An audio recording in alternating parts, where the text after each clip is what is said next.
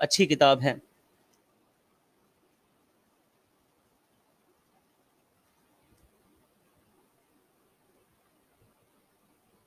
اب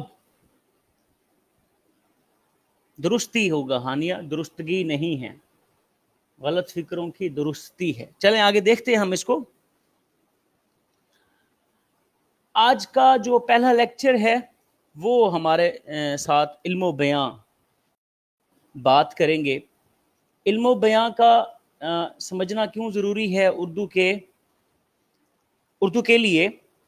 کیونکہ جو علم و بیاں ہے وہ آپ کی تحریر میں خوبصورتی لاتی ہے. جی سب سے پہلی بات، جو آپ کی اردو کی تحریر ہوگی اس میں جو ہے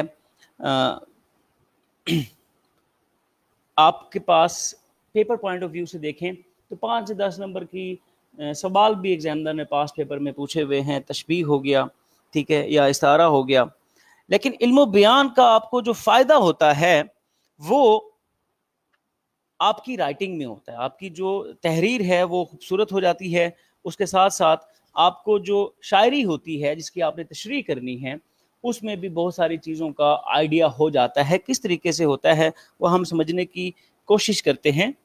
علم و بیان کی جو تعریف ہے، اگر وہ تحریر کی خوبیوں کے ذکر اور ان کی بحث کو جو ہے علم و بیان کہتے ہیں. کوئی بھی تحریر ہوگی اس کی خوبی کا ذکر کریں گے یا اس کی بحث کریں گے تو اس کو علم و بیان کہتے ہیں اردو میں. ٹھیک ہے.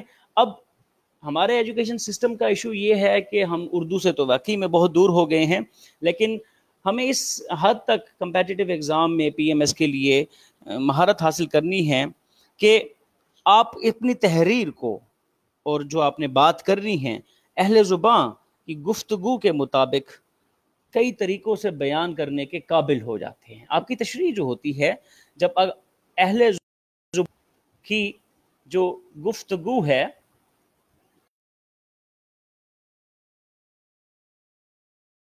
کرنے کے قابل ہو جاتے ہیں. 4 قسمیں ہیں جس میں ہم نے 2 پڑھنی ہے، ہمارے لیے امپورٹنٹ ہیں. تشبیہ ہے، استعارہ ہے، مجاز مرسل ہے اور کنایہ ہے. ٹھیک ہے. اب جب ہم یہ بات کر رہے ہیں تو اس کو تھوڑا سا کلیئر کر لیتے ہیں. ہم نے کہا کہ ارسلان کا چہرہ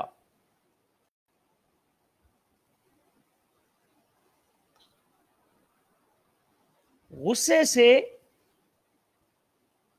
سرخ ہو گیا.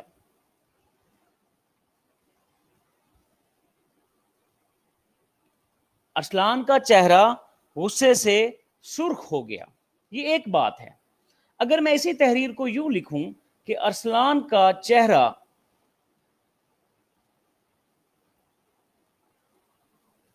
غصے سے انگارے کی طرح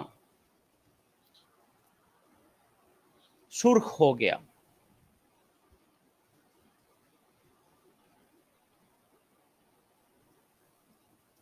ارسلان کا چہرہ غصے سے انگارے کی طرح سرخ ہو گیا. پہلا جو میں نے فقرہ لکھا ہے، جو پہلی مثال میں نے دی ہے، اس میں چہرے کی سرخی کا سادہ اور عام سے انداز میں ذکر ہوا ہے. غصہ آیا، ایک انسان جو ہے اس کا جو چہرے کی سرخی ہے اس کا ذکر کر رہے ہیں، لیکن بالکل سادہ اور عام سی زبان میں. لیکن دوسرے فقرے میں جو سرخی ہے، چہرے کی سرخ ہونا ہے، اس کو مانند قرار دیا جا رہا ہے انگارے کے. اس کی شدت جو ہے اس کو انگارے کے مانند ہی قرار دیا جا رہا ہے.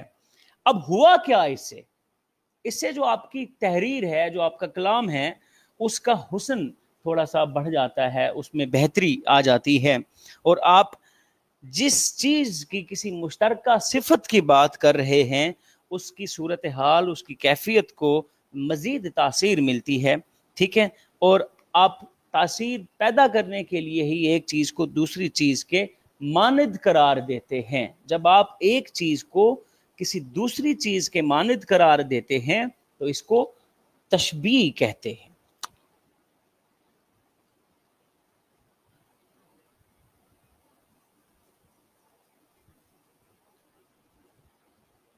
اب کیونکہ میں جو ہے وہ بورڈ یوز کر رہا ہوں just using any vacuum device. تو اردو کس طریقے سے لکھی جا رہی ہے اس کے لیے سب سے پہلے معذرت.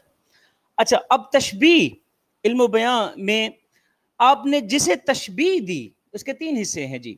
جسے تشبیہ دی اسے ہم مشبہ کہتے ہیں. جس سے تشبیہ دی اسے ہم مشبہ بے کہتے ہیں. اور وہ صفت جو دونوں میں کامن ہے، وہ پراپرٹی، وہ صفت جس کی بنا پر تشبیہ دی جائے اسے وجہ تشبیہ کہا جاتا ہے.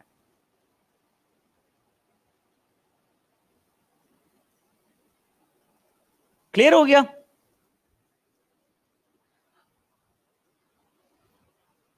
تو آپ نے جسے تشبیہ دی اسے مشبہ کہتے ہیں، جس سے تشبیہ دی اسے مشبہ بے کہتے ہیں، اور وہ صفت جس کی بنیاد پر تشبیہ دی جائے اسے وجہ شبہ کہتے ہیں. اب ایک ارکان اور ہے، جس لفظ سے، جس کلمہ سے، جس حرف سے مشبہ اور مشبہ بے کو ملایا جاتا ہے، جس سے تشبیہ دی جا رہی ہے، اس سے ہم جس کلمہ یا جس حرف سے ملاتے ہیں اسے حرف تشبیہ کہا جاتا ہے. تو تشبیہ کے 4 ارکان ہو گئے، مشبہ، مشبہ بے، وجہ تشبیہ. ایگزامنر 5 نمبر کا سوال یہ آپ سے ویسے بھی پوچھ لیتا ہے، لیکن اس کا جاننا سب سے پہلے اس لیے ضروری ہے کہ ہماری تحریر میں تھوڑی سی خوبصورتی آ جاتی ہے، ہمارے کلام میں جو ہے وہ تاثیر پیدا ہو جاتی ہے. اب اگر ہم دیکھیں تو ہم نے کہا تھا کہ ارسلان کا چہرہ غصے سے انگارے کی طرح سرخ ہو گیا ہے. اب چہرہ یہاں سرخ ہے، وہ ہمارے پاس مشبہ ہے، چہرے کو تشبیہ دی جا رہی ہے. یہ پہلا ہمارے پاس ارکان ہے. انگارے کی طرح، انگارہ جو ہے وہ مشبہ بے ہے، اور کی طرح حرف تشبیہ ہے. جو سرخ ہے یہاں پر وہ وجہ شبہ ہے. ارسلان کا چہرہ غصے سے انگارے کی طرح سرخ ہو گیا ہے. چہرہ جو ہے وہ مشبہ ہے، انگارہ مشبہ بے ہے، سرخ جو ہے وجہ شبہ ہے، اور کی طرح جس کلمہ سے یا جس حرف سے آپ نے مشبہ اور مشبہ بے کو ملایا ہے اسے حرف تشبیہ کہتے ہیں. اب جب بھی ہم محاورے پڑھتے ہیں تو ہمیں سمجھ لگتا ہے کہ بھئی زبان کا زیور ہے، وہ ایڈیمز اور محاورے پرووربز جو ہوتے ہیں آپ کے. اسی طرح تشبیہ کو بھی زبان کا زیور قرار دیا گیا ہے. اس سے آپ کی جو کلام ہے، جو آپ کی اس میں تاثیر پیدا ہوتی ہے. اب دیکھیں، آپ نے اردو میں دیکھا ہوگا، پتھر کی طرح سخت، خون کی طرح سرخ، کوئلے کی طرح سیاہ، برف کی طرح ٹھنڈا، تیر کی طرح سمندر، تیر کی طرح سیدھا اور سمندر کی طرح گہرا. اور آپ نے اردو کی شاعری میں اکثر ایک شعر پڑھا ہوگا، ناز کی ان کے لب کی کیا کہیے، ناز کی ان کے لب کی کیا کہیے، پنکھڑی ایک گلاب سی ہے. اب گلاب کی پنکھڑی کو لب کے مانند قرار دیا جا رہا ہے، کی سی ہے، پنکھڑی ایک گلاب سی ہے. یہاں پر آپ کو پتہ چلتا ہے کہ محبوب کے ہونٹوں کی خوبصورتی کو شاعر نے گلاب کی پتیوں کے مانند قرار دی ہے.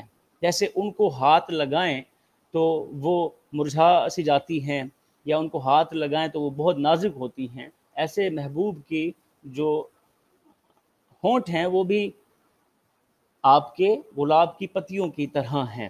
تو شاعر حضرات حسن آپ نے جو شاعری ہے اس کو، اس کی تاثیر اور اس کی تاثیر کو بڑھانے کے لیے، اپنی تحریر کو بڑھانے کے لیے تشبیہ کا استعمال کرتے ہیں. ٹھیک ہو گیا. اب ہم نے ایک شعر دیکھنا ہے، ہمیں بڑا کلیئر ہو جائے گا جو ہم یہ بات کر رہے ہیں کہ ہم نے علم و بیان پہلے ہی کیوں پڑھا ہے. آج کے لیکچر میں ہم علم و بیان کی طرف ہی کیوں جا رہے ہیں؟ ہم نے پہلے کوئی اور بات ہی کیوں نہیں پڑھی؟ ہم نے تلخیص سے بات سٹارٹ کیوں نہیں کی؟ ہم نے مضمون نویسی سے بات کیوں نہیں سٹارٹ کی؟ اس کی ریزن ہے کیونکہ آپ نے جو اپنی تحریر ہے وہ جس قدر خوبصورت ہوگی، اس میں تاثیر ہوگی، اس قدر ہی آپ اردو کے ایگزامنر کے دل کو چھو سکیں گے. ٹھیک ہے، اور اس قدر ہی آپ کو پتہ چلے گا، کیونکہ کمپیٹیٹیو ایگزام میں آپ نے اس پرچے میں سکور کرنا ہے. ایک شعر ہے جی، کس شعر کی آمد ہے کہ رن کانپ رہا ہے؟ کس شعر کی آمد ہے کہ رن کانپ رہا ہے؟ رن ایک طرف، چرخے کہن کانپ رہا ہے. اب شعر میں پھر پڑھتا ہوں کہ شعر کی آمد ہے کہ رن کانپ رہا ہے. رن ایک طرف، چرخے کہن کانپ رہا ہے. اب آپ کو اگر تو ریڈنگ نہیں ہے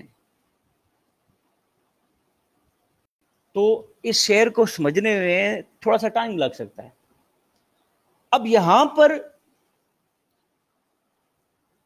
جب ہم اس شعر کو دیکھتے ہیں تو یہاں پر کسی انڈیویجول کا ذکر کیا جا رہا ہے. کس شعر کی آمد ہے کہ رن کانپ رہا ہے؟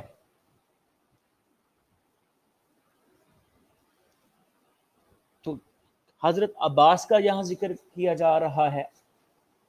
پہلی مثال ہم نے یوز کی تھی، ارسلان کا چہرہ غصے سے انگارے کی طرح سرخ ہو گیا ہے. اس مثال میں ہم نے ارسلان کا چہرہ جو اس کی سرخی ہے اس کو انگارے کے ساتھ تشبیہ دی تھی. جو ہم نے اب شعر پڑھا ہے اس میں جیسے شیر جنگل کا بادشاہ ہوتا ہے،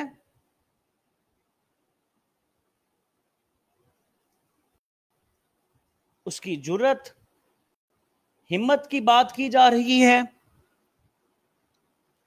لیکن اس شعر میں حضرت عباس کو ان کی جرت اور ہمت کے باعث شعر کہا گیا ہے، لیکن ان کا ذکر نہیں ہے. ایک اور مثال ہے، میرا چاند آیا، میرا چاند آیا.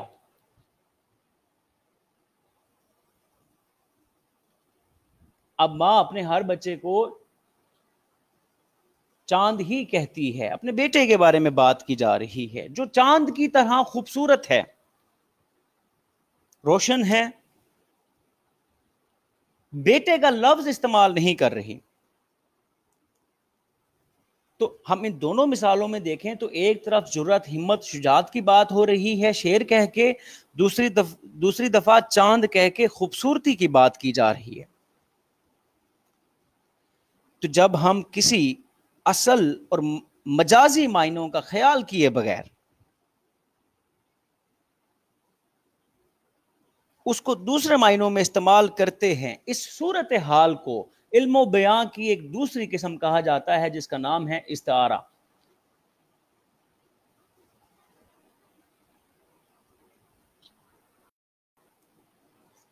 علم و بیان میں اس کو استعارہ کہتے ہیں.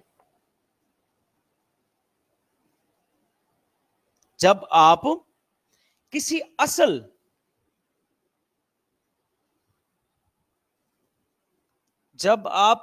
اصل اور مجازی معنوں کا خیال کیے بغیر اس کا استعمال دوسرے معنوں میں کرتے ہیں، اس صورتحال کو استعارہ کہا جاتا ہے. اب اگر تو اس کے لغوی معنی دیکھیں اس لفظ کے، تو اس کا مطلب ہے ادھار لینا، کسی کی خوبی کو، کسی کی برائی کو، اور عموماً خوبی ہی ادھار لی جا رہی ہوتی ہے۔ تو اس کے جو لغوی معنی ہیں اس کا مطلب ہے ادھار لینا، لیکن جب ہم اس کو اہل زبان نے جب استعمال کیا تو اس کے اصطلاحی جو معنی ہیں تو اس میں یہ ہوتا ہے کہ ہم حقیقی معنوں کے بجائے مجازی معنوں میں اس کا استعمال کرتے ہیں۔ اب استعارہ تشریح کے بغیر مکمل ہے علم و بیان میں؟ تو آنسر از نو۔ کیوں؟ کیونکہ یہاں پر حقیقی معنی اور مجازی معنی میں تشبیہ کا تعلق معلوم ہوتا ہے۔ یہاں پر جو تعلق ہے وہ اس میں تشبیہ کا تعلق معلوم ہوتا ہے۔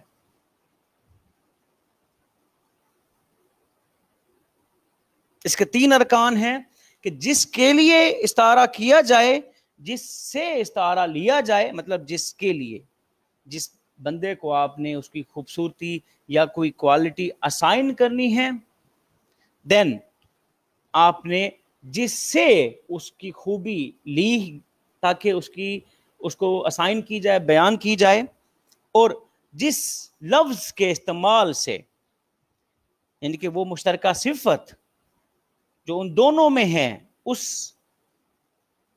اب ان تینوں کے جو ارکان ہیں، تینوں کے نام ہیں مستعار لے، مستعار منہ اور وجہ جامع۔ میں اردو میں یہاں پر لکھ دیتا ہوں آپ لوگوں کے لیے۔ جس کے لیے استعارہ کیا جائے،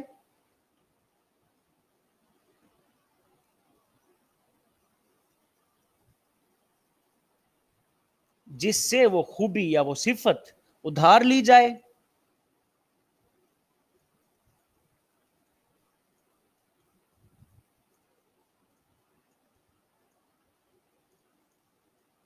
اور وجہ جامعہ جو ہوتی ہے اس کا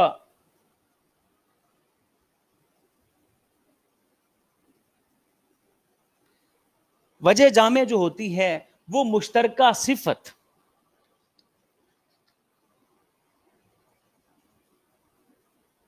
وہ مشترکہ صفت جو مستعار لہ اور مستعار منہ میں ہے۔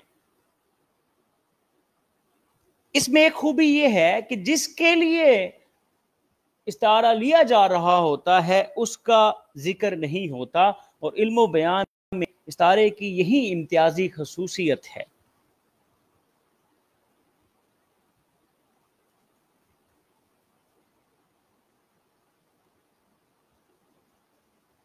اور وجہ جامعہ کا ذکر بھی نہیں ہوتا۔ ایک شعر پڑھتے ہیں، اس شعر سے ہم سمجھنے کی کوشش کرتے ہیں۔ ایک روشن دماغ تھا نہ رہا، شہر میں ایک چراغ تھا نہ رہا۔ مولانا حالی صاحب کا یہ شعر ہے۔ ایک روشن دماغ تھا نہ رہا، شہر میں ایک چراغ تھا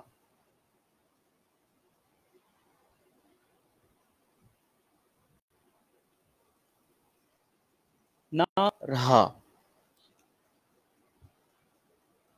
اب یہاں پر کیا جی، روشن دماغ کا ذکر کیا جا رہا ہے اور ایک چراغ تھا، کسی انڈیویجول کی بات کی جا رہی ہے۔ اب دیکھیں تشریح آپ کس طریقے سے شعر کی بہتر کر سکتے ہیں، ایک جامعہ مکمل کر سکتے ہیں۔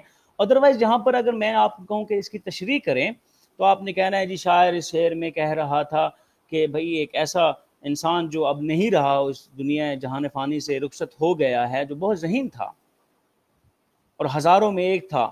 جیسے چراغ روشنی پھیلاتا ہے، معاشرے کو روشن کرتا ہے اپنی کسی نہ کسی خوبی کی وجہ سے، تو وہ ایک چراغ بھی تھا پورے شہر میں جس نے اس معاشرے کو، شہر کو روشن کیا ہوا تھا، اور ایک ذہین دماغ بھی تھا جس کی ذہانت کی مثالیں دی جاتی تھی، وہ اب نہیں رہا۔ یہ ایک تشریح ہے، ایک زاویہ ہے۔ لیکن جب آپ کو یہ بھی پتہ چل جائے کہ یہ شعر لکھا کس نے اور کس کے لیے لکھا، اب مرزا غالب صاحب کے لیے یہ شعر لکھا جا رہا ہے، لیکن مرزا غالب کا ذکر نہیں ہے.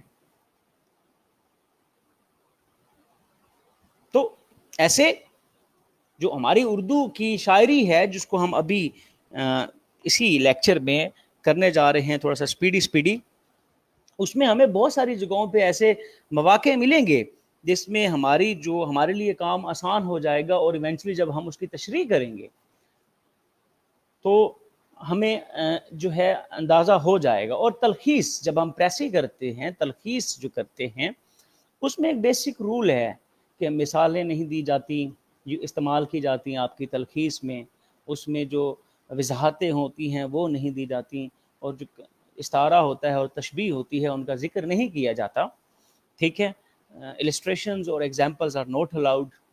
اور آپ نے جو تلخیص کرنی ہے، جو لکھنی ہے، اس کو کس طریقے سے سادہ اور آسان سی تحریر میں لکھنا ہے، یہ سب جب ہم علم و بیان پہ مکمل واقف ہوتے ہیں تب ہمارے لیے آسان ہو جاتا ہے اس کو سمجھنا. ٹھیک ہو گیا جی؟ یہاں تک کسی کا کوئی سوال؟ اب ہم آ رہے ہیں، اس میں ایگزامنر نے پاس پیپر میں 5 نمبر کا بھی سوال دیا ہوا ہے، 10 نمبر کا بھی سوال دے دیتا ہے، اس کی مرضی ہے. ٹھیک ہے، تو ہم اس کو اٹیمپٹ کرنے کا طریقہ کار یہ ہوتا ہے کہ آپ پہلے تعریف لکھیں گے، اس کا لغوی معنی لکھیں گے، اس کا اصطلاحی معنی لکھیں گے، اور اس کو کیا کہا جاتا ہے، علم و بیان کا حصہ ہے. ٹھیک ہے، اور اس سے ہوتا کیا ہے یہ آپ نے ہیڈنگ دینی ہے اور اس کو ایکسپلین کرنا ہے. پھر اس کے بعد آپ اس کے ارکان لکھتے ہیں، اور ان ارکان کی ایکسپلینیشن کے لیے 2 مثالیں دیتے ہیں، 1 یا 2 مثالیں دیتے ہیں.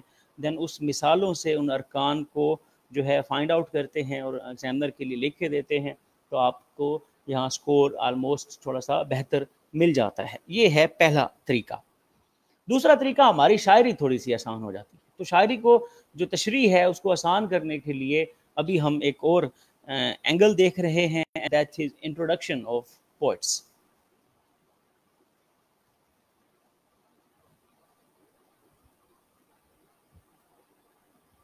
جو آپ کے شعرا حضرات ہیں ان کا تعارف بڑا ضروری ہے. کیوں ضروری ہے جی؟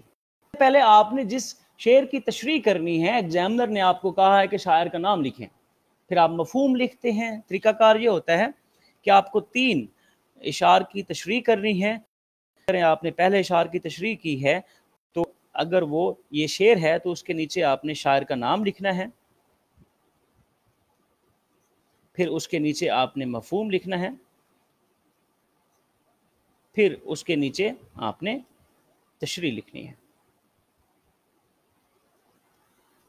ٹھیک ہے، لیکن تشریح کیسے ہوگی جب تک ہمیں جو ہے وہ شاعر کا پتہ ہی نہیں ہوگا.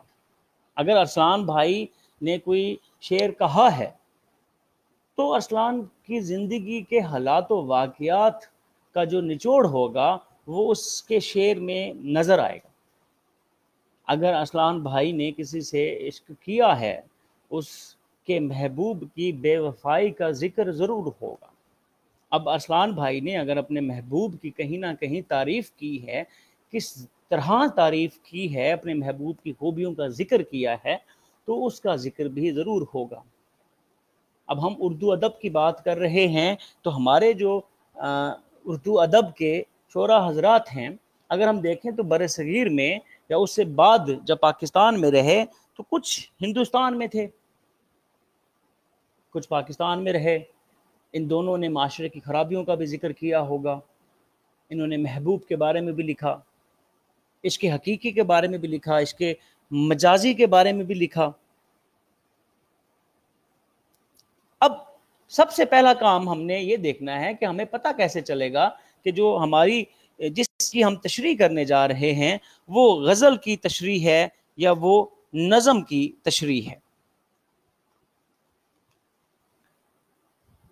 تو سب سے پہلے ہم غزل اور نظم کا معنی سمجھنے کی کوشش کرتے ہیں. غزل اور نظم. غزل لفظ غزال سے نکلا ہے جی. غزل جو لفظ ہے وہ غزال سے نکلا ہے. غزال کا مطلب جو میں نے پڑھا تھا کہیں اپنے استاد سے, تو غزال کا مطلب ہے ہرن کی وہ دردناک چیخ. جب شکاری اسے دبوچتا ہے, شیر اسے دبوچتا ہے, جب وہ بے بس ہوتا ہے, اس ٹائم پہ جو وہ آواز نکلتی ہے دردناک, اس کو غزال کہا جاتا ہے. تو غزل جو ہے وہ ایک تو بے بسی کے عالم میں لکھی جا رہی ہوتی ہے, اس میں درد ضرور ہوتا ہے کہیں نہ کہیں, ہم نے دیکھا, کیونکہ اس کے معنی میں بڑا کلیئر ہے. پھر اگر جب ہم فردر اس کو دیکھیں تو اس کا جو شعر ہے اس کی ایک ترتیب ہے.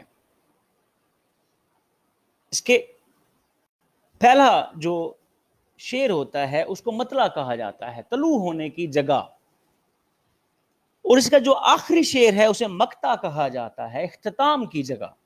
اور مقطع میں عموماً شعراء حضرات اپنا نام یا تخلص استعمال کرتے ہوئے نظر آتے ہیں. جو مقطع ہوتا ہے غزل کا, اس میں جو شاعر حضرات ہیں وہ اپنا تخلص استعمال کرتے ہوئے نظر آتے ہیں. فور ایگزامپل, ہم ہی شعر دیکھیں,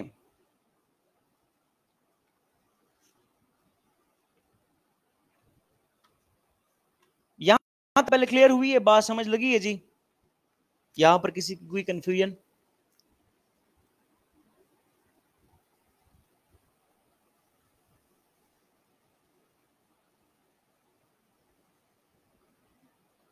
یا ہم ساغر صدیقی کا شعر دیکھیں, آؤ ایک سجدہ کریں عالم ہے مدہوشی میں, لوگ کہتے ہیں ساغر کو خدا یاد نہیں.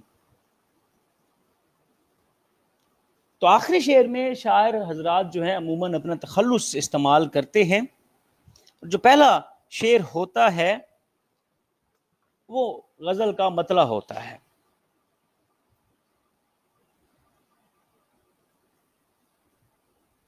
اب پتہ کیسے چلے گا کہ جی غزل کا شعر ہے یا نظم کا شعر ہے, مطلع ہے یا نہیں ہے؟ تو اس کی بحر دیکھی جاتی ہے, شعر کی جو بحر ہے اس کو دیکھا جاتا ہے. اور آخری جو بالکل سادہ سی بات کہوں, اگر میں اردو کے اس ڈیفیکلٹ لیول تک میں نہیں جاتا تاکہ آپ لوگوں کے لیے کام تھوڑا سا آسان ہو جائے, جو ایک شعر پڑھتا ہوں میں, اس کو سمجھانے کی کوشش کرتا ہوں. ہوتی ہے تیرے نام سے وحشت کبھی کبھی, ہوتی ہے تیرے نام سے وحشت کبھی کبھی, برہم ہوئی ہے یوں بھی طبیعت کبھی کبھی. اب پہلے دو مصرے دیکھیں, اگر ہم پہلے دو مصرے دیکھیں تو پہلے دو مصروں کا جو اختتام ہے وہ ہو رہا ہے کبھی کبھی. ہوتی ہے تیرے نام سے وحشت کبھی کبھی. دوسرا مصرع اس کا اختتام ہو رہا ہے برہم ہوئی ہے یوں بھی طبیعت کبھی کبھی. اب یہ مطلع ہے. اب دوسرا شعر جو دیکھیں جو اس کو پریسیڈ کر رہا ہے, اے دوست ہم نے ترک محبت کے باوجود محسوس کی ہے تیری ضرورت کبھی کبھی. اے دوست ہم نے ترک محبت کے باوجود محسوس کی ہے تیری ضرورت کبھی کبھی.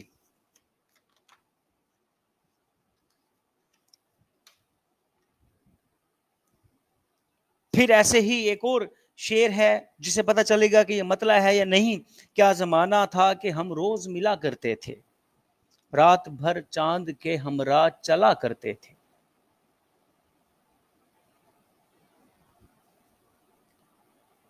اگر مقطع دیکھیں, جیسے میں نے آپ کو ساغر صدیقی کا کہا, وزن, بحر کہتے ہیں شعر کے وزن کو, شعر کے وزن کو. ویسے ناصر کاظمی کا ایک شعر ہے, جنہیں ہم دیکھ کر جیتے تھے ناصر, وہ لوگ آنکھوں سے اوجھل ہو گئے. اب میں نے بات شروع کی تھی کہ شاعر کا تعارف بڑا ضروری ہے, اور کیوں ضروری ہے میں آپ کو اب سمجھاتا ہوں.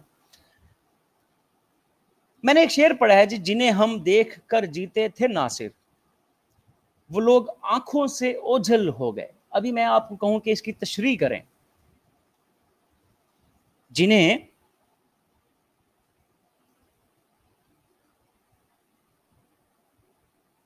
ہم دیکھ کر جیتے تھے ناصر،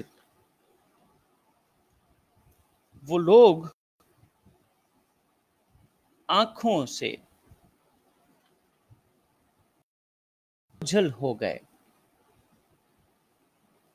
اب آپ کو ناصر کاظمی صاحب کی زندگی کے حالات و واقعات کا اندازہ نہیں ہے، ان کی زندگی آپ نے نہیں پڑھی، تھوڑی سی تعارف نہیں سمجھا، تو آپ کو لگے گا کہ جی ایک عاشق ہیں، وہ محبوب کی بات کر رہے ہیں، ان کو دیکھ کے وہ زندگی گزارا کرتے تھے، سانس لیا کرتے تھے، جب ان سے ملتے تھے تو خوش ہوتے تھے، جب وہ چلا گیا، چھوڑ کے چلا گیا اس کو، تو اب وہ نہیں جی، ان کا زندگی بے معنی ہو گئی ہے، بے مقصد ہو گئی ہے، کیونکہ زندگی اب وہ گزار رہے، جیتے تو تب تھے جب وہ ہمارے سامنے ہوتے تھے۔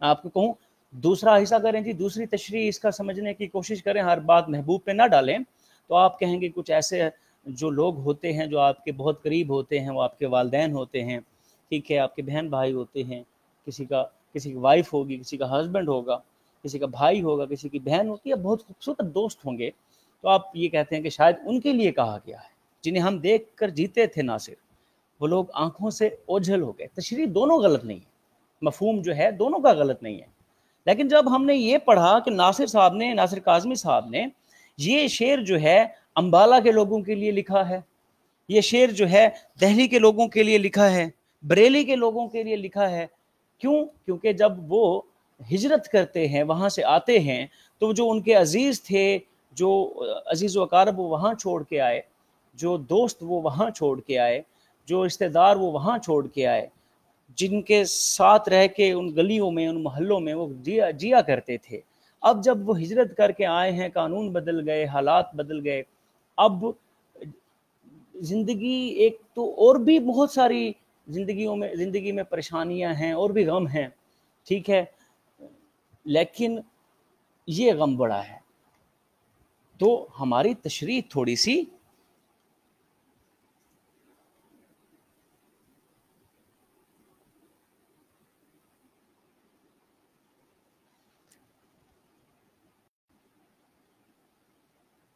ہیلو، آواز آ رہی ہے آپ لوگوں کو؟ ہیلو، آواز آ رہی ہے؟ ہیلو، السلام علیکم۔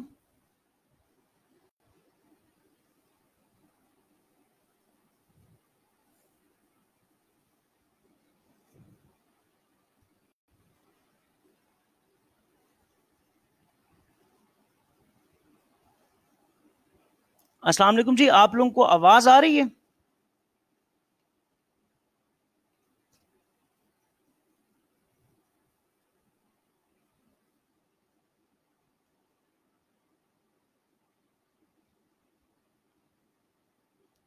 ٹھیک ہے، تھینک یو۔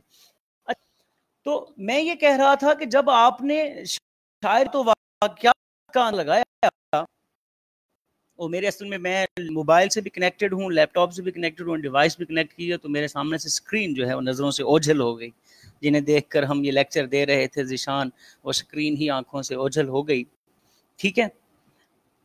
تو جیسے میں نے پوچھا، اچھا، اب آپ نے جب شاعر کی زندگی کے حالات و واقعات کا اندازہ لگایا، تو آپ کی تشریح تھوڑی سی اور بہتر ہو گئی۔ اب جنہیں جو ہے جس کا ذکر کیا جا رہا ہے، وہ ایک خالی محبوب نہیں ہے، ہو سکتا ہے وہ محبوب بھی ہو سکتا ہے وہ محبوب بھی ہو، لیکن وہ ان کے عزیز بھی ہو سکتے ہیں، وہ ان کے رشتہ دار بھی ہو سکتے ہیں، وہ ان کے دوست بھی ہو سکتے ہیں۔ السلام علیکم شاہ صاحب، سید علی ضامن صاحب، ذیشان ظفر ہیئر۔ اچھا، تو ہم جب شاعر کے حالات و واقعات کا اندازہ کرتے ہیں تو ہماری تشریح جو ہے وہ تھوڑی سی اور بہتر ہو جاتی ہے۔ اگر میں ان کا ایک اور شعر پڑھوں، میں کیوں پھرتا ہوں تنہا مارا مارا، یہ بستی چین سے کیوں سو رہی ہے۔ اب آپ شاید تشریح کریں کہ شاید ناصر کاظمی صاحب جو ہیں اس طرح بھی کیفیت بیان کر رہے ہیں، اپنی بے سکونی کی کیفیت بیان کر رہے ہیں، بے چینی کو بیان کر رہے ہیں، ٹھیک ہے، اور جو شاعر ہے وہ اپنی اس کیفیت کا ذکر کر رہا ہے جس کیفیت سے وہ گزر رہا ہے۔ لیکن اگر آپ کو اندازہ ہوگا ناصر کاظمی صاحب کی زندگی کا تو پتہ چلے گا کہ یہاں پر ان کو غم روزگار بھی ستایا کرتا تھا، کہ سارا دن وہ روزگار کی تلاش میں پھرا کرتے تھے، اور جب نہیں ملتا تھا تو بے چین ہو جاتے تھے، ساری ساری رات جاگا کرتے تھے، پھر اسی کیفیت کو بیان کرتے تھے کہ میں کیوں پھرتا ہوں تنہا مارا مارا، یہ بستی چین سے کیوں سو رہی ہے۔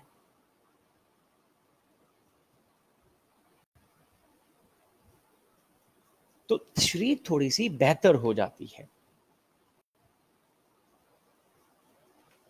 تو ناصر کاظمی صاحب کی جو زندگی ہے وہ چار چیزوں کا احاطہ کرتے ہوئے ہمیں نظر آتی ہے۔ ان کی شاعری کی نمایاں خصوصیات جو ہیں وہ ہمیں پہلے پتہ ہونی چاہیے، تب ہمارے پاس ایک چیپ بھی ہو جاتی ہے، تشریح بھی بہتر ہو جاتی ہے۔ ناصر کاظمی صاحب کی جو غزل گوئی ہے وہ 1940 کے دہائی میں شروع ہوئی ہے۔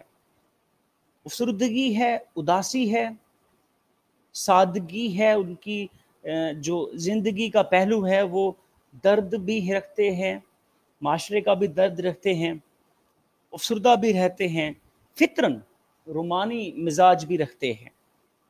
اس کے ساتھ ساتھ ماضی کی یادیں ان کو تاتی ہیں، جہاں جہاں وہ رہے، امبالہ، بریلی، ان کے ایام جو جن شہروں میں گزرے ان کی یاد آتی ہے۔ تو ہمیں جو ناصر کاظمی کی شاعری میں یاد بھی کلیدی کردار کے طور پہ نظر آیا ہے۔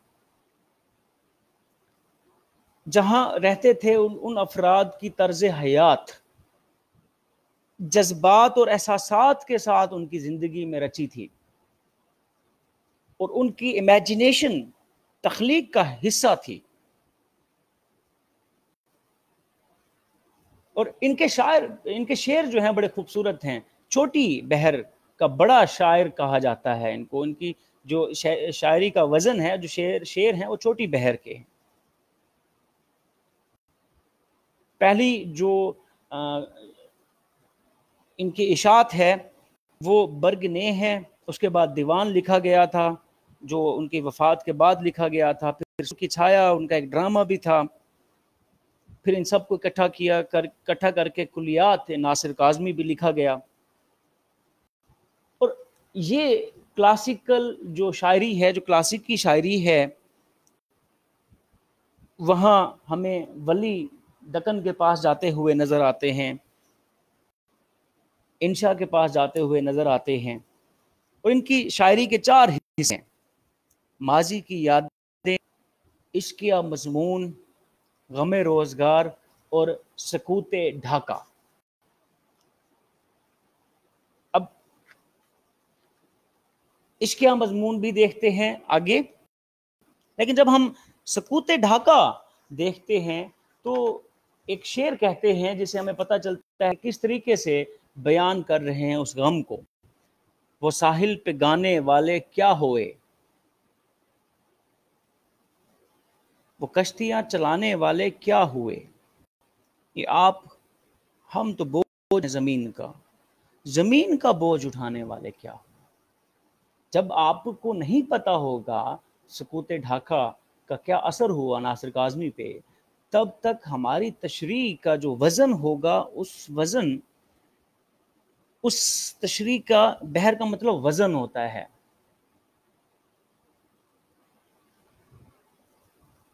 تو اس وقت تک ہم جو ہے اس شعر کی تشریح اس طریقے سے، اس انداز سے نہیں کر پا رہے ہوتے۔ وہ ساحل پہ گانے والے کیا ہوئے، بنگالیوں کی بات ہو رہی ہے، بنگال کے ساحل پہ جو لوگ رہا کرتے تھے، صبح صبح اٹھتے تھے، پھر وہ کشتیاں چلانے والے جو سمندر کا سینہ چیر کے روزگار کی تلاش میں نکلتے تھے، مضبوط لوگ تھے بنگلہ دیش کے، جب وہ پاکستان کا حصہ تھا تو وہ مضبوط لوگ تھے جو کشتیاں چلایا کرتے تھے۔ اس ٹائم اب ایسا کوئی کشتیاں چلانے کے لیے ایڈ تو نہیں ہوتی تھی، چپوں کے ساتھ چلایا جاتا تھا، سمندر میں جو ہے وہ جایا کرتے تھے۔ پھر وہ کہتے ہیں کہ وہ ہی تو ہمارا بوجھ اٹھاتے تھے، پورے پاکستان کا، پورے لوگوں کا، ہماری اکانومی کا، اور ویسے ہی بھی بہت ساری چیزیں. جی آپ، ہم تو بوجھ ہیں زمین کا، زمین کا بوجھ اٹھانے والے کیا ہو؟ جو زمین کا بوجھ اٹھایا کرتے تھے وہ کیا کیا ہو گئے وہ؟ اب عشقیہ شاعری بھی لکھتے ہیں، فطرن جو ہے تھے دو، آئی تھنک ان کے جو ہے وہ عشق ناکام ہوئے، محبتیں کی، لیکن عشق کی حد نہیں چھوتے تھے، نہ عشق تک جاگتے تھے، اپنی شاعری جو ہے محبت تک ہی رکھتے تھے. پھر ایک شعر کہتے ہیں، اے دوست ہم نے ترک محبت کے باوجود محسوس کی ہے تیری ضرورت کبھی کبھی. اب اگر ہم اس کی تشریح دیکھیں تو محبوب کو ہی مخاطب ہیں اے دوست، بذات تو ویسے تو بظاہر ہم نے محبت ترک کر دی ہے، محبت سے ہمارا کوئی تعلق نہیں ہے، لیکن چونکہ جو محبت ہوتی ہے وہ آپ کی روح کا حصہ ہوتی ہے، وہ کسی نہ کسی حالت میں آپ کا وجود کا حصہ ہوتی ہے. تو کبھی کبھی انسان کی زندگی میں ایسے لمحات آ جاتے ہیں کہ آپ ترک محبت کر بھی دیں تو ضرورت پڑ جاتی ہے محبوب کی، کیونکہ محبوب کی کیا، اور شاعر نے بڑے اچھے طریقے سے کہا ہے، محبوب نیم ناوک کے ذریعے شکار کرتا ہے پلکوں، آنکھیں اتنی اس کی ہیں کہ اس کے پلکیں جو کمان کی طرح تیر سے نکلتی ہیں، تیر جو ہیں وہ کمان سے نکلتی ہیں تو طائر سدرہ تک شکار کرتی ہیں. اب محبوب کی ان پلکوں کا قیدی ہے ایک شاعر، چھوڑتا. طائر سدرہ، حضرت جبرائیل علیہ السلام پرندے کے بارے میں بات کی جا رہی ہے، دوری کی بات کی جا رہی ہے کہ کہاں تک جو اس کا سکوپ ہے محبوب کی آنکھوں کا، وہ کتنا بڑا سکوپ ہے.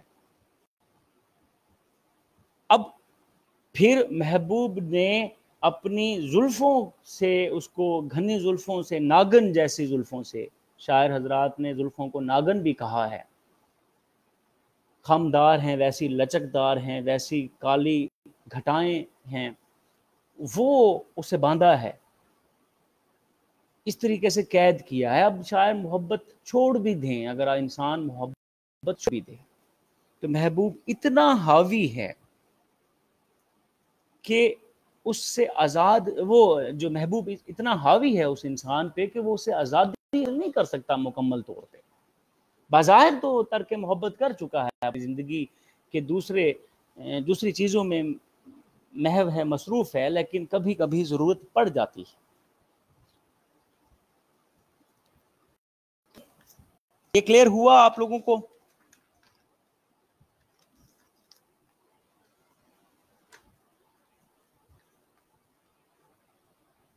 اس لیے ناصر کاظمی سے شروع کیا ہے کیونکہ بہت آسان ہے، چھوٹی بہر کے ہیں، شعر سمجھ آتا ہے. تھوڑا سا مشکل لیول پہ ہم ابھی جائیں گے. ناصر کا ایک شعر ہے، دل تو میرا اداس ہے ناصر، شہر کیوں سائیں سائیں کرتا ہے. اب یہ بھی بہت سارے جو ہے شعراء حضرات نے اسی کیفیت کو کسی اور انداز میں بیان کیا ہے. شاعر حضرات جو ہیں وہ دل کی اداسی کو سمجھتے ہیں کہ بھئی وہ شاید ان کو اگر کوئی زمانہ اداس لگتا ہے، پریشان نظر آتا ہے، تو وہ سمجھتے ہیں کہ یہ اس کے دل کی حالت عکاسی کر رہا ہے. یہ بہت سارے شعراء حضرات جو ہیں اس جو ہے اس چیز کے بارے میں لکھتے ہیں، دل تو میرا اداس ہے ناصر، شہر کیوں سائیں سائیں کرتا ہے. یہ باطنی اندرونی کیفیات کا عکس، دل کا جو عکس ہے وہ شاعر جو ہے شہر میں دیکھتا ہے. کیونکہ جو اب آپ اداس ہوں گے تو آپ کو ہر چیز اداس نظر آئے گی، قدرت کی ہر چیز، درخت ساکن نظر آئیں گے، پرندے نہیں چہچائیں گے، ٹھیک ہے، ان کی چہچائیں نہیں آئیں گی، اور اضطرابی کیفیت ہوگی. اگر آپ کا دل خوش ہے، مطمئن ہے، تو آپ کی ہر چیز آپ کو خوش باش دکھائی دیتی ہے.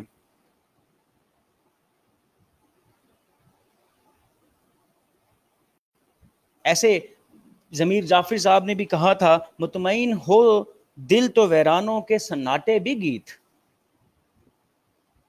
دل اجڑ جائے تو شہروں میں بھی رانی بہت۔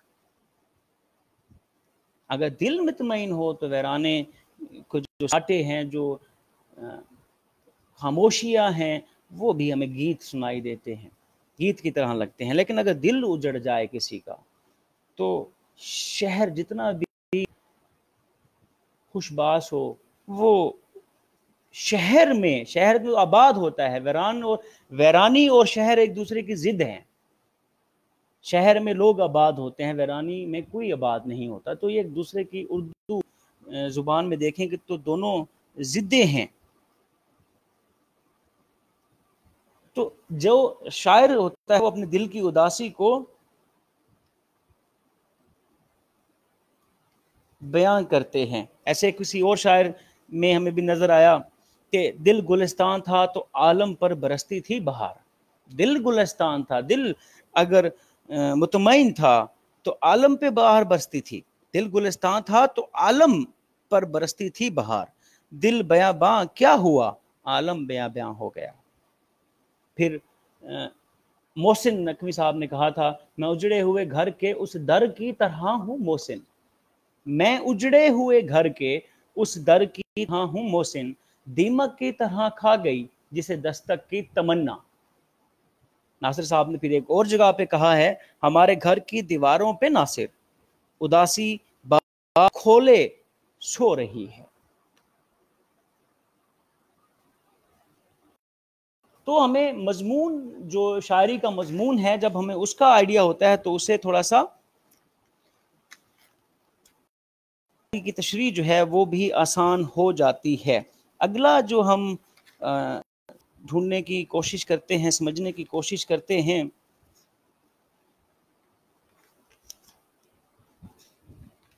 وہ آپ تھوڑا اسکل لیول پہ جانے کی کوشش کرتے ہیں۔ اقبال صاحب کے پاس چلتے ہیں۔ اقبال صاحب کی ہسٹری اگر دیکھیں، ان کا تعارف سمجھنے کی کوشش کریں، کشمیری خاندان سے تعلق رکھتے تھے، ٹھیک ہے۔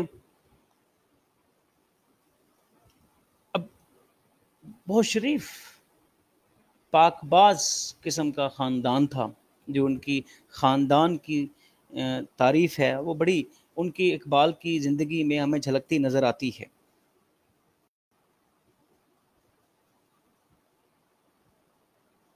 اپنی تعلیم کا آغاز ہی قرآن سے کیا تھا۔ ناظرہ یا فارسی کی ابتدائی کتابیں پڑھی ہوئی نظر آئیں ہمیں، اقبال صاحب پڑھا کرتے تھے۔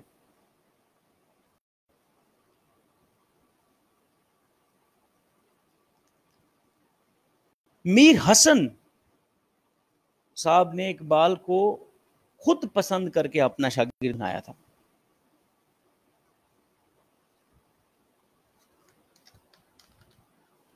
اب میر حسن کون ہیں؟ جنہوں نے اقبال صاحب کی زندگی کو تراشا تھا۔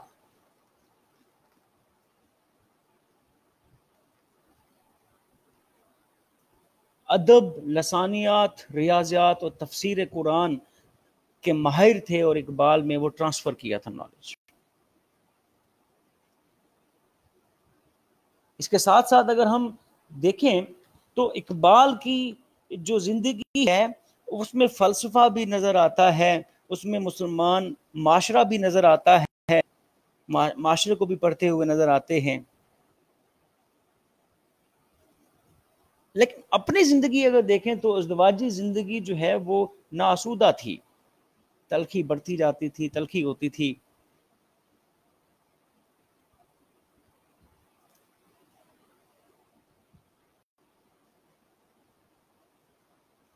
دوسرا نکاح ہوا، وہ بھی ختم ہو گیا، پھر تیسرا نکاح ہوا،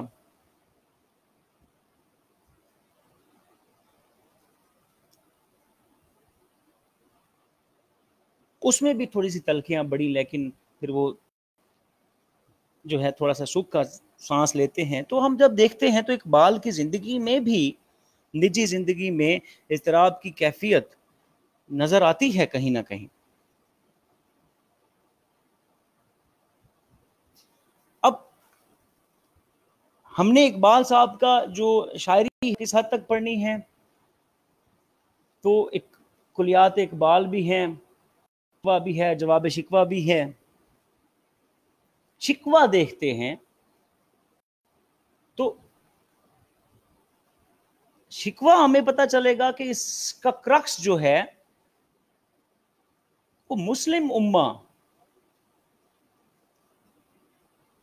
جو ہمیں اقبال صاحب اس کا عروج اور زوال دکھاتے ہیں۔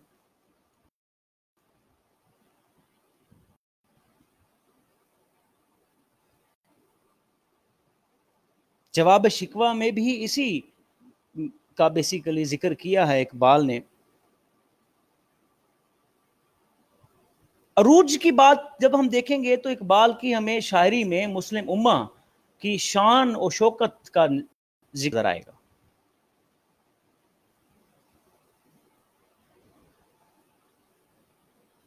پھر حالیہ زوال جو وہ شان و شوکت نہیں رکھتا اس کی وجوہات بتاتے ہوئے نظر آتے ہیں۔ مقصد کیا ہے؟ قوم کو بیدار کرنے کا اور شعور پیدا کرنے کا، تاکہ نقصان ہوا ہے نا کا ایک بیس جو ہے وہ شان و شوکت سے شروع ہے، اس کے بعد آپ اگر زوال کی طرف آئے ہیں تو نقصان ہو گیا ہے، اس نقصان کا ازالہ کرنے کے لیے شعور پیدا کرنے کی کوشش کرتے ہیں۔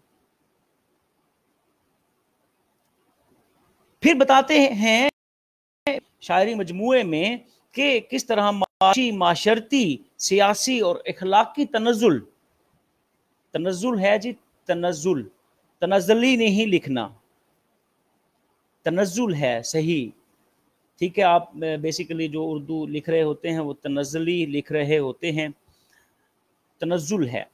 تو دین، معاش، سیاست، اخلاق، اس کا بھی عروج بتاتے ہیں اور اس کا زوال بھی بتاتے ہیں کہ کیوں ہوتا ہے۔ پھر امت مسلمہ کی تمام خوبیاں بھی بتائیں تھیں جب شان و شوکت کے ساتھ تھیں، پھر خامیاں بھی بتائیں، لیکن اس انداز سے کہ شعور پیدا ہو، اس طریقے سے کہ آپ مردے میں روح پھونک دیں، ایسا نہیں کہ طبیعت افسردہ ہو جائے، آپ کسی پہ کرٹیک کریں تو پریشان ہو جائے کہ دوبارہ سنے ہی نہیں، ایسے نہیں کرتے تھے کہ دل افسردہ ہو جائے، بس جبکہ ایسا ہوتا تھا کہ نئی امنگ اور نیا جوش و خروش پیدا ہو جاتا تھا۔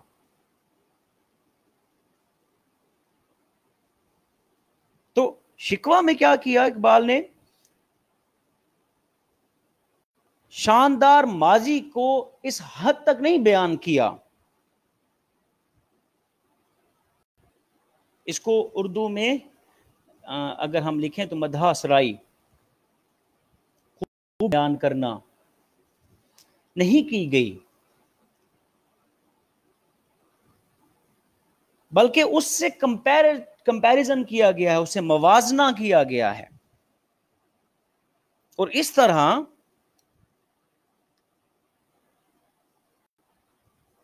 کہ مستقبل بہتر کیا جا سکے۔ تو جو شکوہ ہے وہ کسی صورت بھی ماضی کی روشن اور حال کی تاریک تصویر، تاریک، ڈارک نہ ہو، اس پر صرف اکتفا نہیں کیا بلکہ شاندار مستقبل کی بشارت، خوشخبری بھی دی ہے، اور طریقہ بتایا ہے، بشرط یہ کہ مسلمان اپنے زوال کے اسباب کو دور کریں، کہ مسلمان اپنے زوال کے اسباب کو دور کریں۔ تو اس میں ہمیں جو ہے جب ہم شکوہ دیکھتے ہیں تو اس کی جو شاعری پڑھنے کی کوشش کرتے ہیں تو ہمارے لیے کام آسان ہو جاتا ہے۔ اقبال کی ویسے تو شاعری کی پہچان جو ہے، ان کے شعروں کی پہچان مشکل کام نہیں ہے۔ السلام علیکم عامر بھائی۔ تو لیکن ہم جب شکوہ کا تعارف پڑھتے ہیں کہ اس میں لکھا کیا ہے اقبال نے، اور جب ہم اقبال کی زندگی کا جائزہ لیتے ہیں تو پی ایم ایس کے لیے جو ہمارے پاس اردو کی تشریح ہے وہ مکمل جامع نظر آتی ہے۔ ہم اکتفا نہیں کرتے اپنی عام سی سادہ سی تحریر پہ.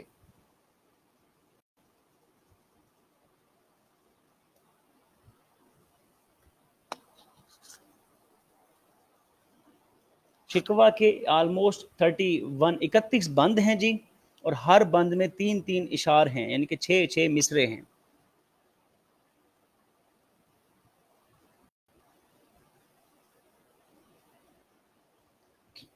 میں پڑھتا ہوں، تھوڑا سا ڈیفیکلٹی لیول انکریز ہے، میں آپ لوگوں کے ساتھ مطلب بھی اس کے کلیئر کرتا ہوں تاکہ آپ لوگوں کو سمجھ آئے. کیوں ضیاء کار بنوں، سود فراموش رہوں، فکر فردا نہ کروں، محو غم دوش رہوں، نالہ بلبل کے سنوں اور ہما تن گوش رہوں، ہم نوا میں بھی کوئی گل ہوں کہ خاموش رہوں، جرأت آموز میری تاب سخن ہے مجھ کو، شکوہ اللہ سے حاکم بدہن ہے مجھ کو. پھر پڑھتا ہوں، مجھے پتا ہے کہ بہت ساروں کے اوپر سے گیا ہوگا F16،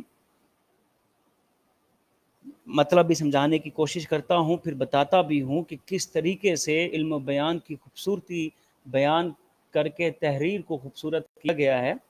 کیوں ضیاء کار بنوں، اپنا نقصان کرنے والا، ایسا انڈیویجول جو اپنا نقصان کرے. کیوں ضیاء کار بنوں، سود فراموش رہوں. جو ایک ضیاء کار وہ جو اپنا نقصان کرائے، اور سود فراموش وہ جو اپنے فائدے سے غافل ہو. اس کو پتہ بھی ہے کہ وہ فائدہ ہے لیکن وہ غافل ہے. فکر فردا نہ کروں، زمانے کی فکر نہ کروں، محو غم دوش رہوں، کل کے غم پہ زندگی گزارتا رہوں، اسی میں مشغول رہوں. نالے بلبل کے سنوں اور ہماتن گوش رہوں،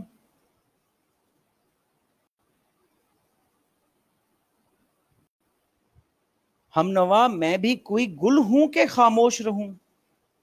ساتھ گانے والا ہم نوا، دوست کے بارے میں بات کی جا رہی ہے. جرأت آموز میری تاب سخن ہے مجھ کو، حوصلہ بڑھانے والی. جرأت آموز ایسی کوئی چیز جس میں حوصلہ بڑھ جائے، جان آ جائے، جوش و خروش بڑھ جائے.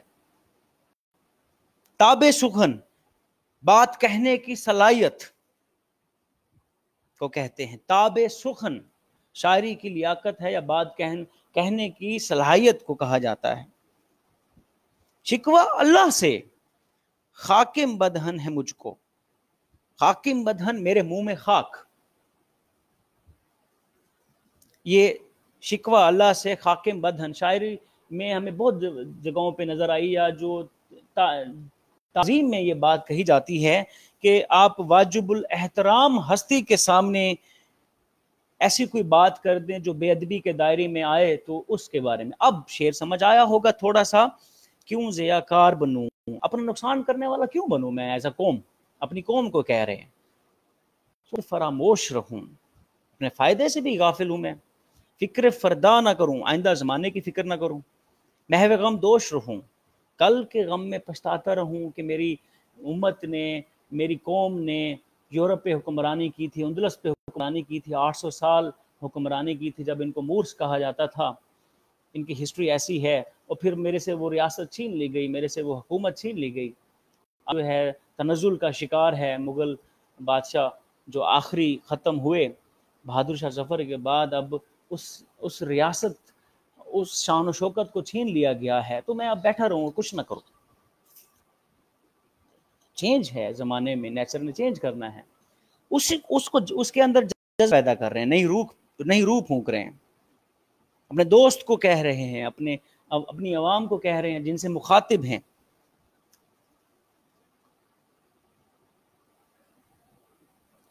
اور یہ بھی کہہ رہے ہیں کہ اچھا آپ سے چھین لی گئی ہے شان و شوکت، تو شکوہ کس چیز سے ہے؟ اللہ سے تو شکوہ نہیں ہو سکتا، کچھ اور چیزیں کرنی ہیں.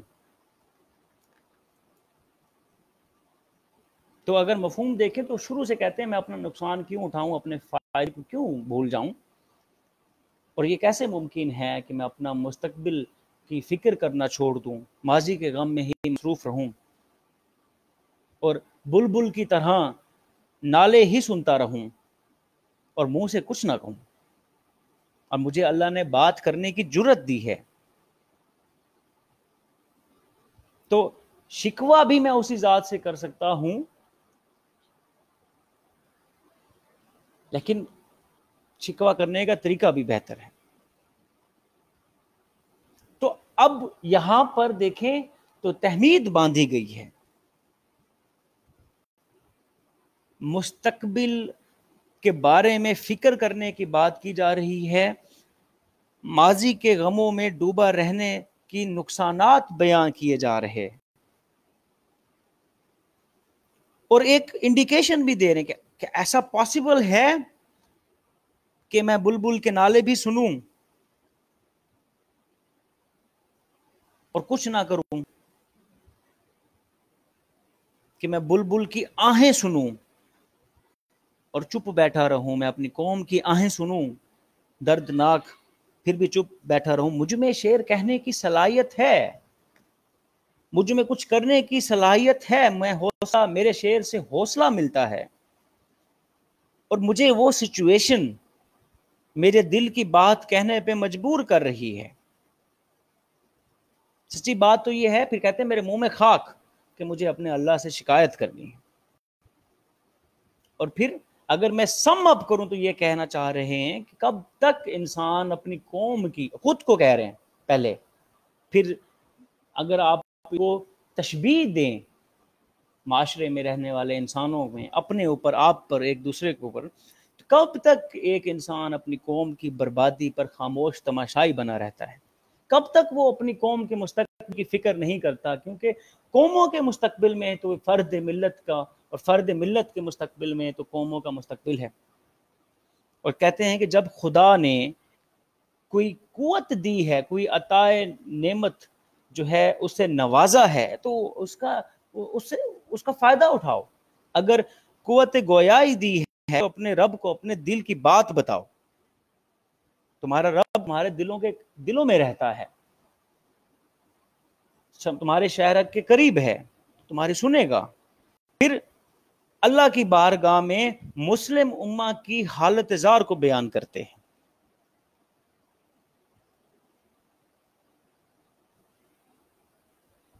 پوچھتے ہیں کہ وہ امت جس نے اللہ کے پیغام، احکامات کو بجا لایا تھا، آج وہ کیوں اس دھرتی پہ ذلیل و رسوا ہے؟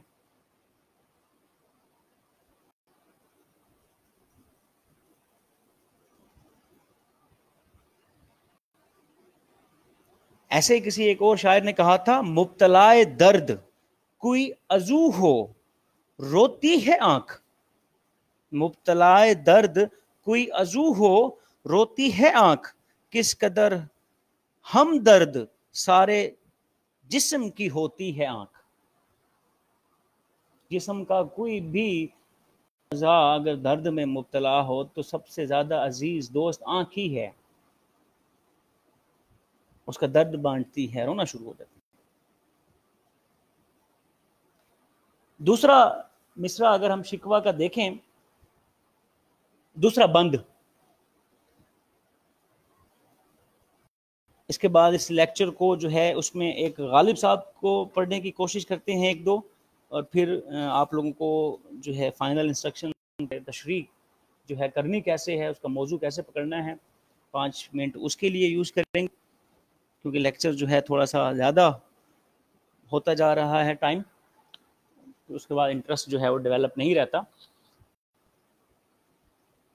دوسرا بند ہے بجا شیوہ تسلیم میں، ہے بجا شیوہ تسلیم میں مشہور ہیں ہم، قصہ درد سناتے ہیں کہ مجبور ہیں ہم۔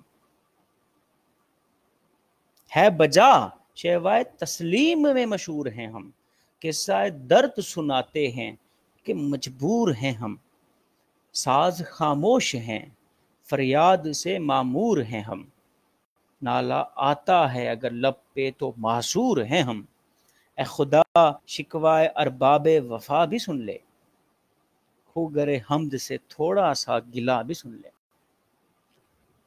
ہے بجا، درست ہے یہ بات. شیوائے تسلیم فرما بردہ کی عادت ہے. فرما برداری، شیوائے تسلیم جب آپ فرما برداری کرتے ہیں. معمور کا مطلب ہے بھرا ہوا. یہ یہاں پر جو معمور ہے وہ بھرا ہوا کا ہے. ساز خاموش ہیں، فریاد سے معمور ہیں، ہم بھرے ہوئے ہیں، فریادی ہیں. نالا کا مطلب ہے آہوزاری، فریاد. شکوہ ارباب وفا، فرما بردار لوگوں کی شکایت کرنا. شکوہ ارباب وفا جو فرما بردار لوگ ہوتے ہیں.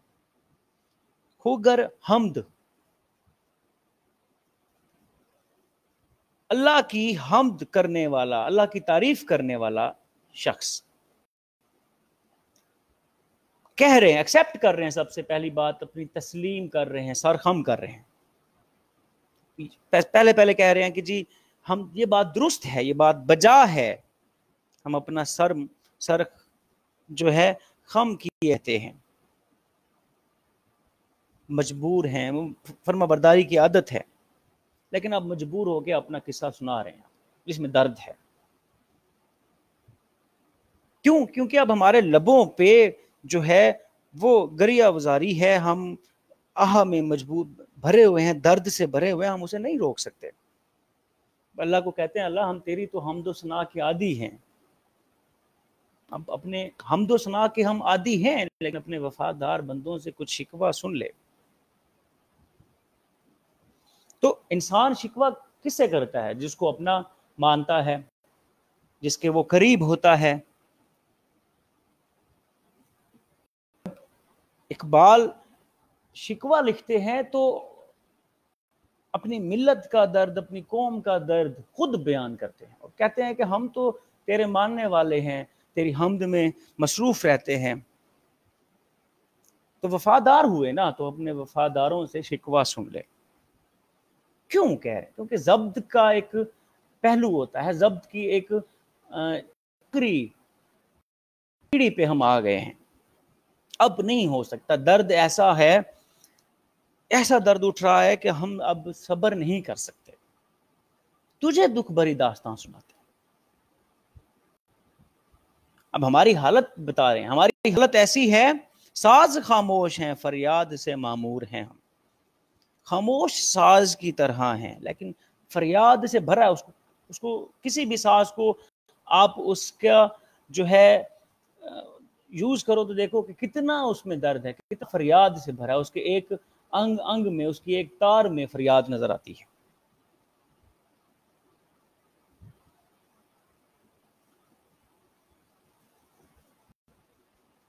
کہتے ہیں جب آہزاری ہونٹوں تک پہنچے تو پھر خاموش رہنا مشکل ہے. دل کے غم آ جاتے ہیں زبان پہ، درد جو ہیں آ جاتے ہیں زبان پہ.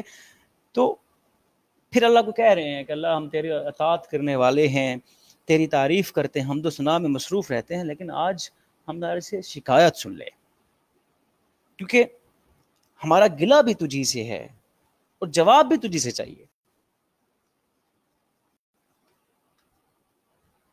ٹھیک ہو گیا جی؟ یہاں تک کسی کا کوئی سوال یا کوئی زیادہ ہی اردو مزے آنے لگے آپ کو؟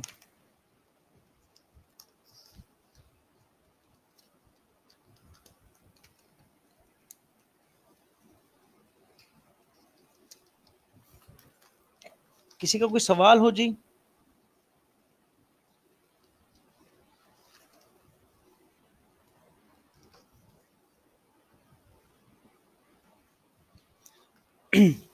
جسٹ ایک 20 سیکنڈ مجھے دیں.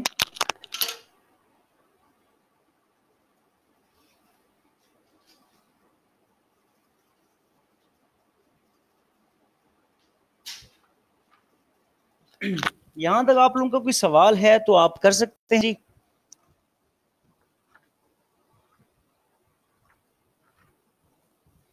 غالب کے پاس چلتے ہیں.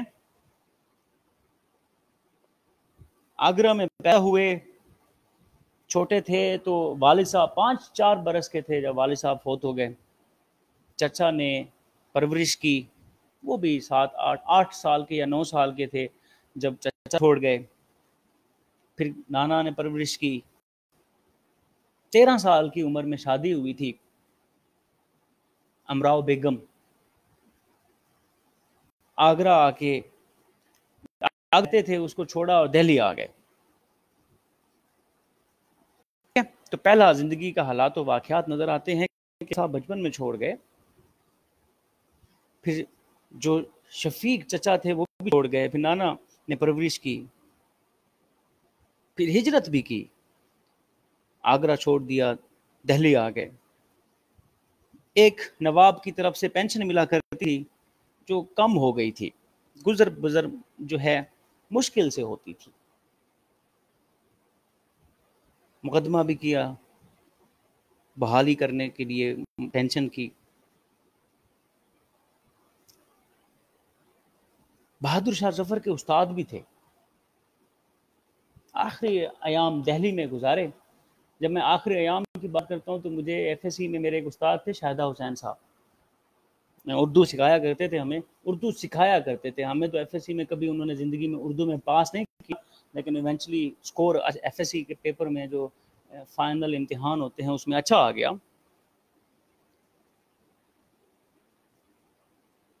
ٹھیک ہے.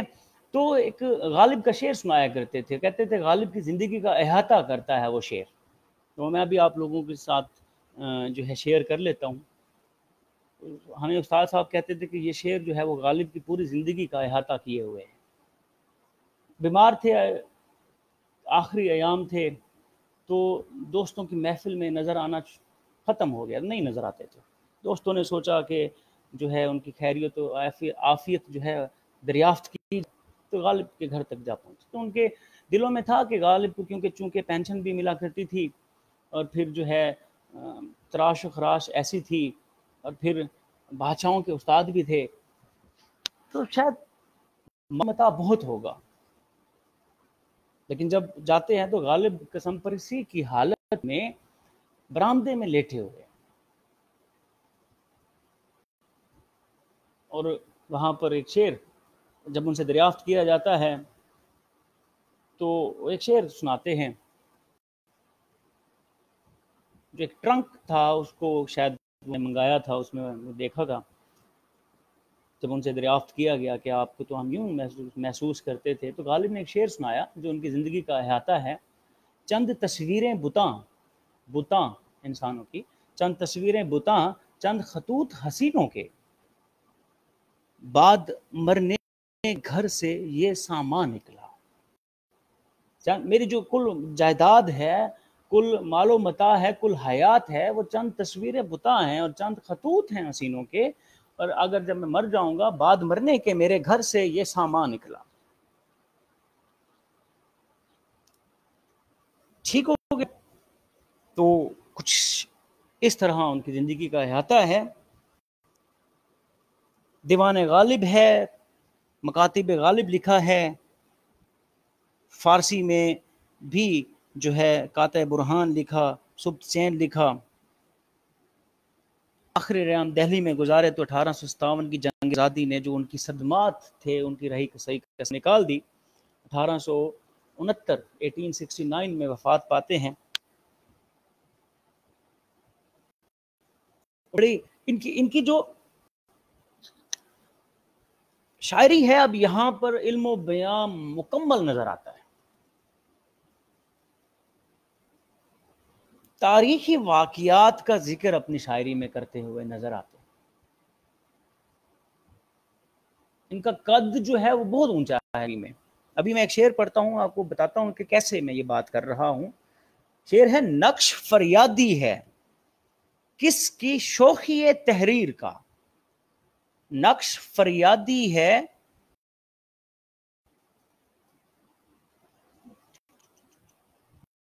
کس کی شوخی تحریر کا. میں نے بنایا ہوا تھا اس کے پیج. فریادی ہے کس کی شوخی تحریر کا، کاغذی ہے پیرہن ہر پیکر تصویر کا. نقش تصویر، جو انسان کا نقش ہے، جو آپ یا کسی کی تصویر بنائیں،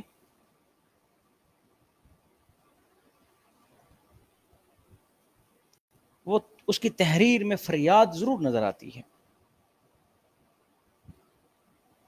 کاغذی ہے پہ رہے ہیں ہر پیکر تصویر کا، ہر پیکر تصویر نے، جس نے اس کو پہنا ہوا ہے اس کا جو فریادیوں کا لباس ہے، کاغذی پہ رہے ہیں، فریادیوں کا جو لباس ہے وہ پہن رکھا ہے. اب ذکر کیسا ہے جی؟ ایران کا قدیم زمانہ ہے، جو شخص بھی کسی ظلم کے خلاف فریاد کرنا چاہتا تھا تو وہ کاغذ کا لباس پہن کر بادشاہ کے دربار میں پیش ہوتا تھا. اس کے لباس کو دیکھ کے اندازہ ہو جاتا تھا کہ وہ شخص فریادی ہے، یعنی کہ فریاد کی جو علامت ہے وہ کاغذی پیراہن کو کہہ رہے ہیں. اب تشریح کا موضوع دیکھیں تو بہت عمدہ ہے، فانی زندگی کا بھی ذکر کر رہے ہیں، عارضی زندگی کا بھی ذکر کر رہے ہیں.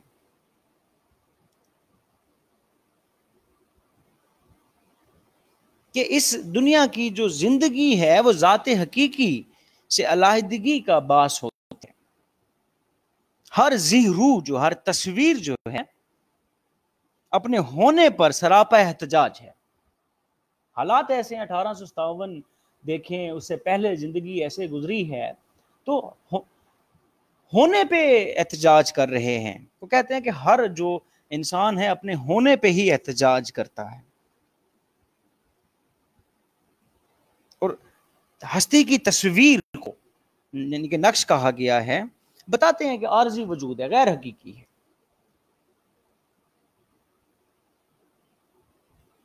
اور پھر وہ رنج و ملال اور آزار کا باعث ہے.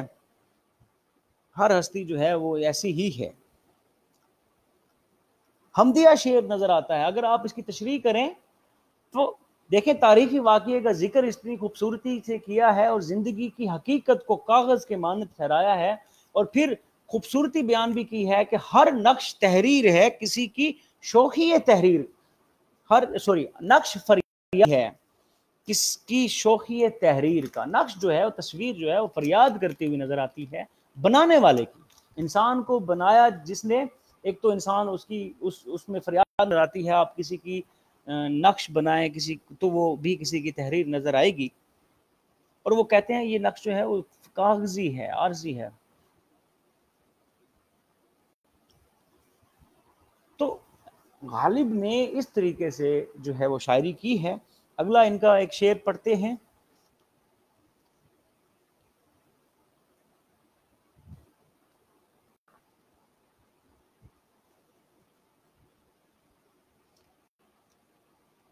آپ لوگوں کے لیے امپورٹنٹ ہے، امپورٹنٹ ان سینس کہ آپ لوگوں کے لیے ضروری ہے. شور پن ناصح نے زخم پہ چھڑکا نمک، ناصح نصیحت کرنے والا. میں یہاں لکھ دیتا ہوں، ناصح نصیحت کرنے والا، نصیحت کر کے زخم پہ چھڑکا نمک. شور پند ناصح نے زخم پہ چھڑکا نمک. آپ سے کوئی پوچھے تم نے کیا مزہ پایا، کہ نصیحتوں کا شور ہے، اس نے میرے پر زخم، دل کے زخموں پہ نمک چھڑکنے کا کام کیا ہے. اب اس نے تو نصیحت کر کے چھوڑ دیا، چلا گیا. اس سے پوچھو تو صحیح اس کو نصیحت کرنے سے کیا ملا ہے، میرے زخموں پہ تو نمک چھڑایا. اب یہاں پر عشق حقیقی سے نے عشق مجازی کی بات کر رہے ہیں. بتاتے ہیں کہ عاشق کتنی تکلیفیں برداشت کرتا ہے پھر بھی عشق سے باز نہیں آتا، دل زخمی کر دیتا ہے پھر بھی عشق سے باز نہیں آتا. معاشرے کی ملامتیں تہمتیں جھیلتا ہے پھر بھی عشق سے باز نہیں آتا. اور جب اس کو اب اس کا دل زخمی ہے، خوب کی جو بے رخی ہے اس کی وجہ سے بھی زخمی ہے، زمانے کی ملامتیں ہیں اس وجہ سے بھی زخمی ہیں، اور محبوب کا پاس نہ ہونا اس کی وجہ سے سب سے بڑا زخم بھی ہے. اب جب ان کو نصیحتیں کی جا رہی ہیں، اس عاشق کو نصیحت کی جاتی ہے تو اس کو شور نظر آتا ہے. اب ایسا شور ہے جو دل کے زخموں پر نمک کی طرح محسوس ہوتا ہے. غالب کہتے ہیں کہ ہمیں اب اس عاشق کو اس درد میں، اس غم میں مزہ آتا ہے، پھر کیوں اس پہ زخم ڈالے جاتے، شدت کیوں بڑھائی جاتی ہے؟ اس سے کیا ملتا ہے جو نصیحت کرتا ہے؟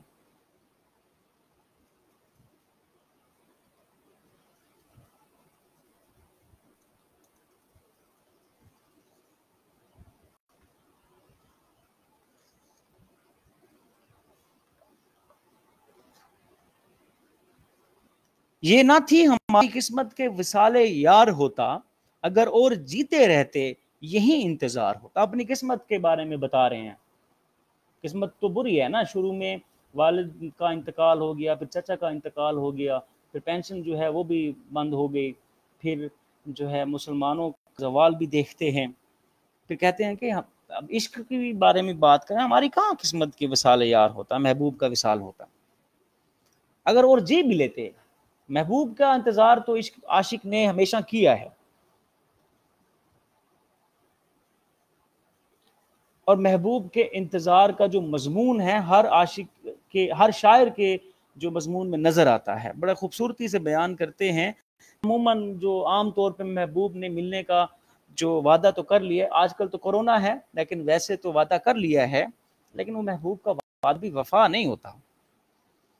اسی کو بیان کرتے ہوئے کہہ رہے ہیں کہ محبوب کا جو ملاپ ہے وہ ہمارے مقدر میں نہیں ہے، ہم اس ملنے کو ترسے ہوئے ہیں، لیکن اتنا مقدر میں تو نہیں، نصیب میں نہیں ہے۔ تیرے وعدے پر جیے ہم تو یہ جان جھوٹ جاننا، کہ خوشی سے مر نہ جاتے اگر اعتبار ہوتا۔ تو پھر کہتے ہیں کہ اگر میں اور انتظار کرتا رہتا تو کیا فائدہ ہے، وہ بھی تو تمہارے ملنے کا انتظار ہوتا، تو میرے نصیب میں تو ہے ہی نہیں تمہارا ملنا، وصال ہماری نصیب میں ہی نہیں ہے، زندہ رہتے بھی تو تمہارا محبوب کا انتظار ہی کرتے رہتے۔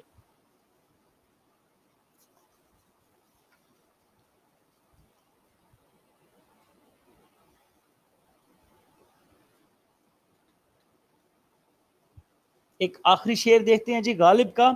آتے ہیں غیب سے یہ مضامین خیال میں، آتے ہیں غیب سے یہ مضامین خیال میں، غالب سریر خامہ نوائے سروش ہے۔ اپنے جو شعر لکھتے ہیں ان کا جو خیال آتا ہے، وہ کہتے ہیں جی وہ مجھے جو ہے خیال میں آتے ہیں، غیب سے آتے ہیں، میں نے کبھی خود سے شعور میں کوشش نہیں کی ہے۔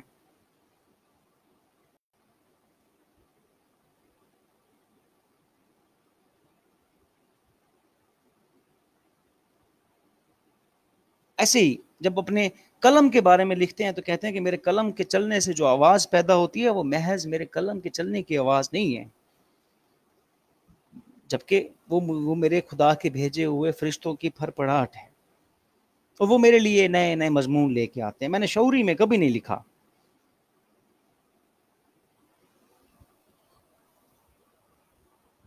اور یہ بھی ان موقعوں کی ذکر کیا جا رہا ہے، کیونکہ عموماً خیال کیا جاتا ہے کہ جو شاعری ہے وہ عطیہ خداوندی ہے، جو شاعر کے دل میں اس کو جو مضامین کی صورت میں اس کو جو خیال آتے ہیں وہ اللہ کی عطا ہوتے ہیں۔ اب دیکھیں اس میں اپنی ذات کے بارے میں کیا کہہ رہا ہوں، میرا تخیل نہیں ہے، میں امیجنیٹری شاعر نہیں ہوں، میرے تخیل کا اس میں کوئی کارنامہ نہیں ہے، میری ذات ناقص ہے، میری ذات چھوٹی ہے، اس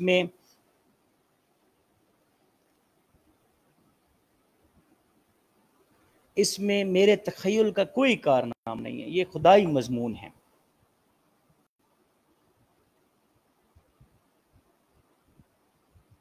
اب اپنا غم بیان کرتے ہیں آخری لاسٹ۔ رگوں میں دوڑنے پھرنے کے ہم نہیں قائل، رگوں میں دوڑنے پھرنے، رگوں میں خون دوڑتا ہے، ہم اس کو نہیں مانتے، جب آنکھ ہی سے نہ ٹپکا تو پھر لہو کیا ہے۔ اور کہتے ہیں کہ اگر لہو آنکھ سے نہ ٹپکے تو پھر کیا فائدہ، ویسے تو رگوں میں دوڑتا ہے، لیکن کہتے ہیں میں اس بات نہیں مانتا، اس کا قائل نہیں ہوں میں، لیکن اگر لہو آنکھ سے نہ ٹپکے تو پھر لہو کیا ہے۔ کلیئر جی، this was all about today's lecture. اب میں اگر آپ کو سم اپ کروں اس لیکچر کی کہانی کو، جس کو ہم نے علم و بیان سے شروع کیا تھا، شاعر کے ہاں ہمیں جو مضامین نظر آئے وہ محبوب عشقیہ بھی ہیں، رومانی بھی ہیں، معاشرے کے بارے میں بھی لکھا جا رہا ہے، اقبال صاحب کو ہم نے دیکھا، پھر حالت زار کے بارے میں بھی لکھا جا رہا ہے، کسی نے غم کو لکھا، کسی نے جدائی کو لکھا، ابھی تک ہم نے کوئی ایسا شعر نہیں دیکھا جس میں محبوب کی خوبصورتی بیاں کی جا رہی ہو، اس کی آنکھوں کی، اس کی زلفوں کی، لیکن پھر بھی جو وہ شعر دیکھے ہیں جو ہمارے پی ایم ایس میں آتے ہیں. ٹھیک ہے، تو اس کے لیے آپ نے تشریح کہاں سے کرنی ہے؟ کلید اردو بھی دیکھ سکتے ہیں، یا کوئی اور کتاب بھی جو جامع ہو، ٹھیک ہے، جو بھی آپ کو بہتر لگے. لیکن تشریح کرنے کا جو طریقہ کار ہے، اس کے زاویے، اس کو کمپریہنسو، اس کا مضمون جو ہے جامع لکھنا چاہیے.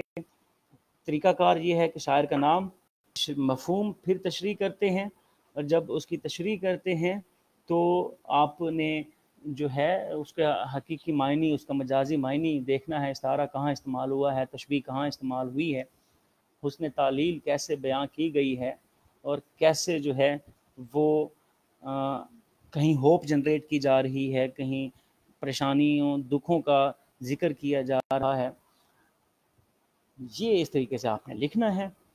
کل کا لیکچر میں ہم جو ہے تلخیص اور مضمون اسی یہ دیکھیں گے. لیکچر تھوڑا سا لینتھی ہو گیا، بلکہ تھوڑا سا نہیں، زیادہ لینتھی ہو گیا. اپنا خیال رکھیے گا. اللہ حافظ.